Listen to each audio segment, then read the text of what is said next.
ইনশাল্লাহ থাকবো খেলার মাঠে, সবসময় খেলার মাঠে। 2,500-এর আশিক যে বর্তমানে দুর্দান্ত খেলে থাকে, তো আজকে কেমন খেলা উপভোগ করলেন? খেলা অনেক ভালো, এখানে ঝগড়া মাগড়া হয় না, আমাদের এখান থেকে আইসা বসছি ঝগড়া হয় দেখে এখানে অনেক সম্মান পাইলাম। ইনশাল্লাহ সামনে যাবো, ভবিষ্যতে আবার যাবো ইনশাল্লাহ। তাহলে কি আগে হচ্ছে ইসলামপুরের হাতিপুর অসাধারণ খেলোয়াড়, যার কথা না বললে নয়, আপনারা সবাই জানেন। তো খেলা আজকে কেমন হলো? ইনশাল্লাহ মোটামুটি আছে খেলা, এখন সারার পথে তারপরে মাঠে আসি।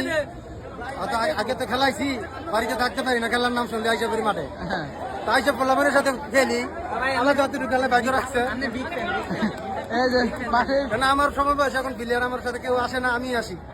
তাহলে কি আগামী সপ্তাহে আমরা আশা করতে পারি যে আরো মেগা পর্যায়ে শুরু হচ্ছে খেলা? ইনশাল্লাহ থাকবো খেলার মাঠে, সবসময় খেলার মাঠে পরিচিতি বুঝা খেলার অংশগ্রহণ করুন। করুন খেলার আচ্ছা আচ্ছা, ঠিক আছে, অসংখ্য ধন্যবাদ।